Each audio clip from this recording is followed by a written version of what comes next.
Welcome back. Great to have you here.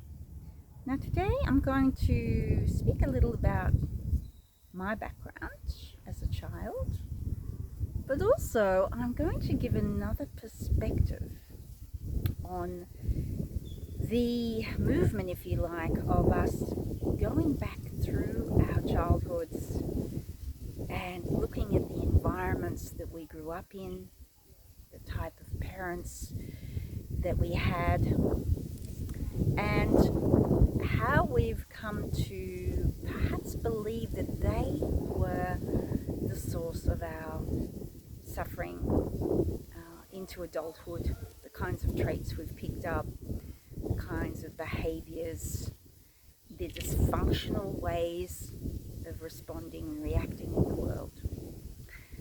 Now, this perspective is going to shift things. So, first of all, I grew up, I was a twin, and apparently I was the more placid of the twins, and consequently my mother left me to fend for myself a little bit. Why? Because I was kind of placid, this is her words, whereas my brother wanted more attention, made his voice known. So with the level of neglect I experienced, it was from having an alcoholic father, a mother who was very traumatized from what had happened to her as a child, very depressed, had even attempted suicide. I lived in an environment where it was very unpredictable, it was very chaotic, it was almost like a war scene where I just did not know what was going to happen at any time. And so consequently my parasympathetic nervous system was really put into a level of, which is the fight flight response, continually, to the point where I couldn't relax. I was unable to fully relax and let go. I was always on guard, if you like, for the next unpredictable situation to arise. And it would often be in the form of neglect, where because my mother was so consumed with the traumas she had perceived she'd experienced, her mind would be just going over and over these things. And of course it affected her ability to be an effective parent. And having twins, this is a woman who never wanted children at all, so she had twins, and totally unprepared for how much of her energy and time was going to be needed. Now, because I was considered to be the placid one of the twins, I was left on my own a lot. And so I had to learn to self-soothe. And it wasn't easy for me to do that. I would still use these kind of forms of hugging myself, holding myself. My brother also had to do that to a certain degree, and that went into a form of rocking of his body to self-soothe.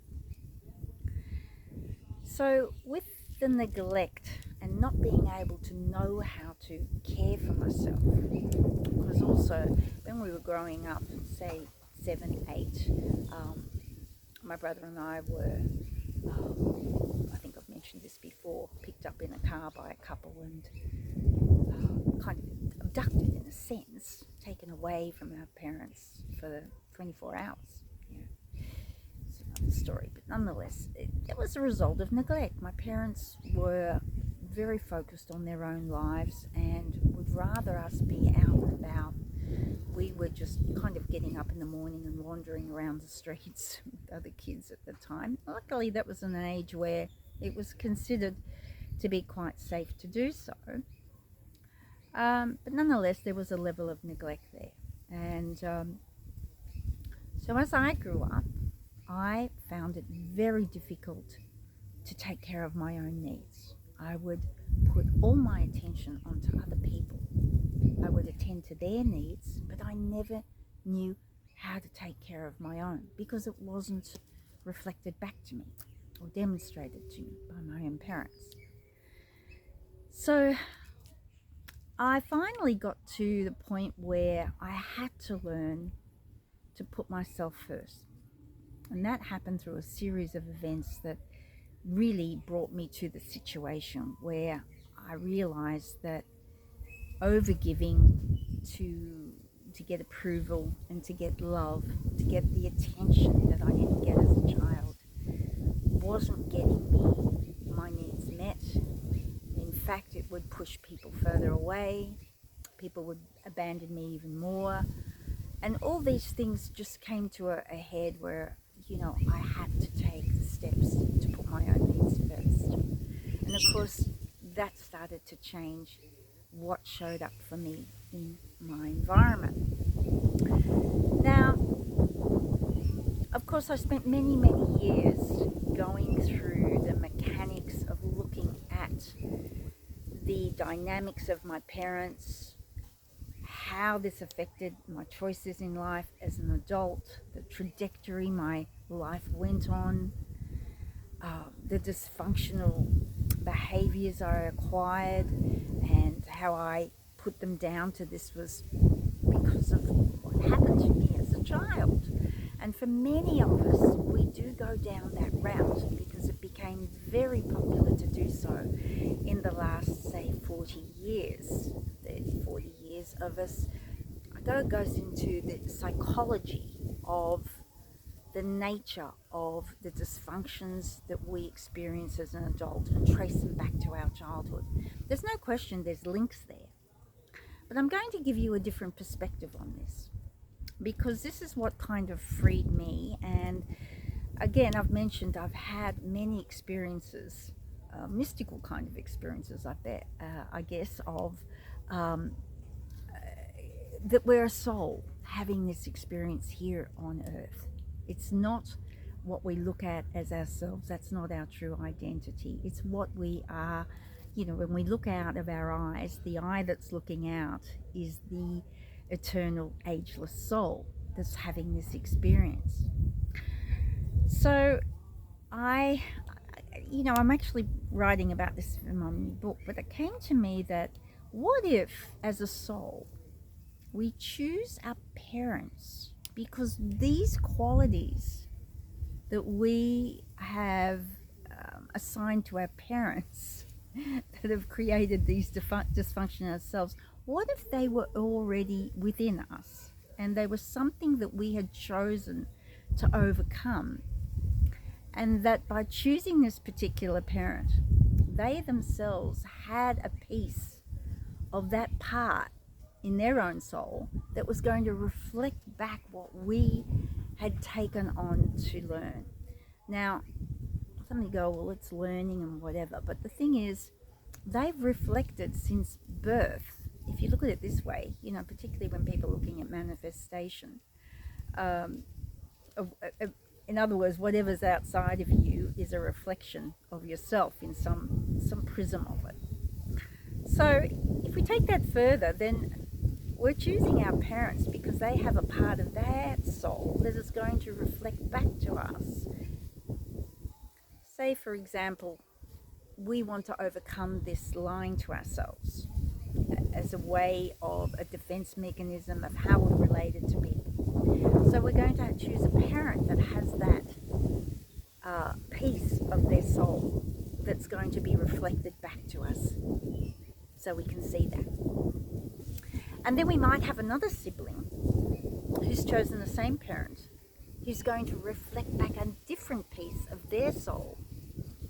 It could be that if they're the third, say, sibling, and they've always felt that they didn't get the attention, or they felt less than, they felt that there's a sense of competition, that they were always competing against other people to get some kind of recognition.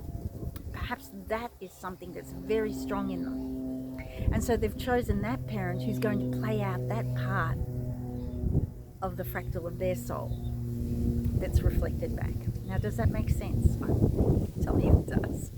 But it just seems more obvious to me, because then there's no blame. There's no one to blame. you know, that parent that you had that was cruel, that never told you the truth about certain things, that lied as well to you, is reflecting back something you're doing. So then you can see it as a gift because that parent has shown you and reflected back to you this side of yourself and all the experiences that you've had from that, until you then master that quality and it doesn't show up in your outer world anymore, if that makes sense. So I just thought that this was quite fascinating because I've spoken to many people who are really caught up continually in going back to their childhoods and blaming a parent, blaming an environment they were grown up in, blaming a quality that their parent had or did not have. You know, like I said, could be addiction, abandonment, neglect. Neglect's not a common one, but it's a theme that really has other elements to it. And I think we're going to see a lot more of that emotional neglect with devices. And parents who now have their own children, these children are going to be experiencing emotional neglect on another level, where their parents ignore their needs emotionally because they're so focused on the screen. The screen takes precedence over the child's emotional needs. So that's something that those souls are going to have reflected back to them for them to overcome. So this is a different kind of video, but you know, it's something that I thought I would share with you. And as I said, once I've started to understand that this neglect, self-neglect, has brought relationships and people into my life that keep reflecting that back.